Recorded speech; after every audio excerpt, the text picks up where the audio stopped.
बहुत समय पहले की बात है। रतनपुर गांव में एक छोटा किसान रहता था। उसके घर में उसकी पत्नी और उसके 2 बेटे रहते थे।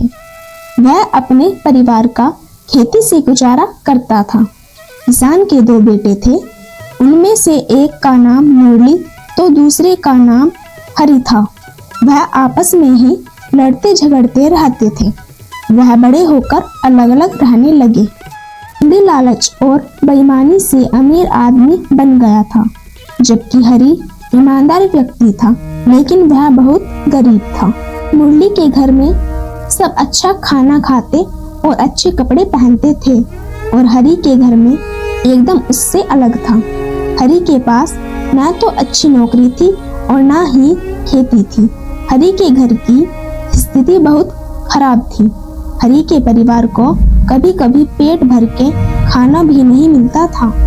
हरि को अपने परिवार की हालत देखी नहीं जा रही थी।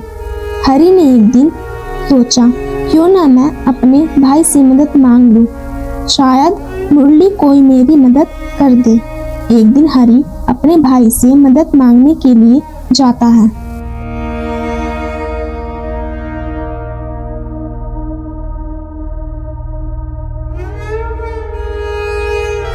मुरली भाई, मुझे तुम्हारी मदद चाहिए। मैं बहुत मुसीबत में हूँ, मुझे कुछ पैसे उधार दे दो। मैं तुम्हारी हालत देखकर समझ गया था कि तुम मेरे पास पैसे मांगने आए हो। ऐसा मत बोलो भाई, मेरा परिवार बहुत मुसीबत में है। मेरे परिवार की हालत मुझसे देखी नहीं जाती। मेरे बीवी बच्चे भूखे रहते हैं। मुझे कुछ पैसे उधार दे दो, मैं कुछ दिनों में पैसे वापस लौटा दूंगा। तुम्हारे परिवार का मैं क्यों फिक्र करूं?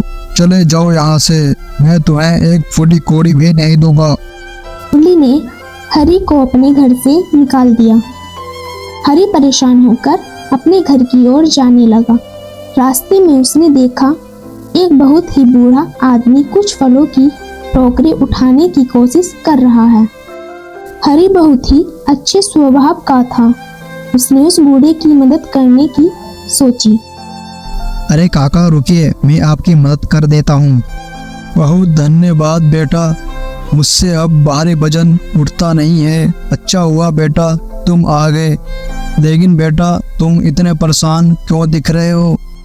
नहीं काका, कुछ नहीं, बस ऐसे ही। बेटा तुम मुझे अपनी परेशानी बता दो, शायद मैं कुछ मदद कर सको। बोलो बेटा क्या बात है? मेरे घर की स्थिति बहुत खराब है काका, मेरा परिवार भूखा है। मैं कुछ भी नहीं कर पा रहा हूँ।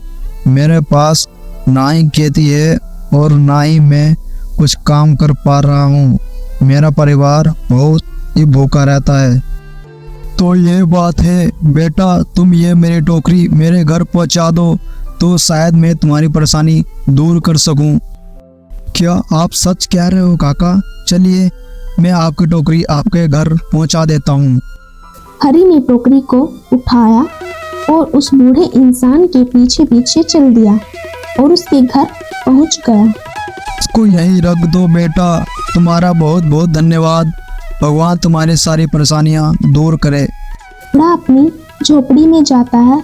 झोपड़ी के अंदर रखी टोकरी को लाता है। वह उस टोकरी को रवि को दे देता है और कहता है, बेटा ये कोई साधारण टोकरी नहीं है, ये एक जादुई टोकरी है। टोकरी में जो सामान डालोगे वह दुगना होता जाएगा और इच्छा पूरी होने के बाद इसको लाल कपड़े से ढक देना है। लेकिन एक बात ध्यान रहे, इससे कभी लालच मत करना। ये टोकरी को लेकर घर को जाने लगता है।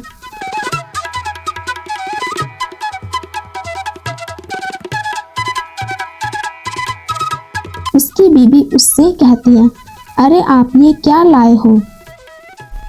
ये कोई साधारण टोकरी नहीं है, बल्कि ये एक जादुई टोकरी है।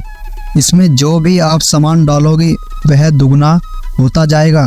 टोकरी को जमीन पर रख देता है। वह अपनी बीवी से कुछ सब्जियां लाने को कहता है। उसकी बीवी सब्जियां ले आती है। सब्जियों को टोकरी में रखता है और वह सब्जियां दोगुनी हो जाती हैं। उसकी बीवी और बच्चे बहुत खुश होते हैं।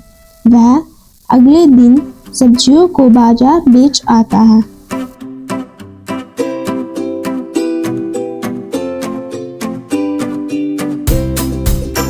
वह बाजार से आकर टोकरी में दाल डालता है। वह दोगुनी हो जाती है। वह फिर से बाजार में बेच आता है। धीरे धीरे वह टोकरी में सामान डालता गया और बाजार में बेचता गया और पैसे इकट्ठा करता गया। कुछ ही दिनों में वह अपने भाई से भी अमीर आदमी बन गया। अरे ये क्या, कुछ दिन पहले तो ये मेरे पास पैसे मांगने आया था और इसके पास खाने के लिए कुछ भी नहीं था। इतनी जल्दी यह इतना अमीर आदमी कैसे बन गया? कोई तो राज है। मैं चुपके से आज रात इसके घर को जाता हूँ और देखता हूँ इसका क्या राज है। एक दिन मुरली हरि के घर चोरी से जाता है।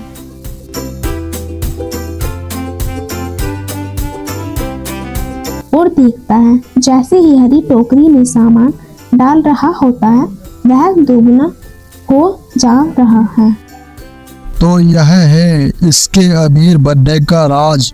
वह उसी रात को मुरली हरि के घर चोरी से जाता है और टोकरी चुरा कर अपने घर ले आता है। हरि जैसे ही सुबह को उठता है वह अपनी टोकरी देखता है, लेकिन हरि को टोकरी नहीं मिलती है। वह बहुत परेशान हो जाता है। फिर टोकरी को लाकर जमीन पर रख देता है। जैसे ही वह इसमें कुछ सब्जियां डालता वह दोगुनी हो जाती। यह देखकर मुरली बहुत खुश होता है। वह अगले दिन अपनी बीवी से कहता है, अरे तुम अपने गहने लेकर आओ। मुरली की पत्नी अपने गहने ले आती है। जैसे ही मुरली अपनी पत्नी के गहने उस टोकरी में डालता है वह टोकरी और गहने दोनों गायब हो जाते हैं। मुरली बहुत रोता है और कहता है, अरे ये क्या हो गया? मेरे गहने सब चले गए, मैं बर्बाद हो गया। अब हरि अपने बीवी बच्चों के साथ खुशी से अच्छी जिंदगी जी रहा है, क्योंकि टोकरी ने उसे एक अमीर आदमी बना दिया था। वह टोकरी उसके लिए जादुई टोकरी साबित हुई।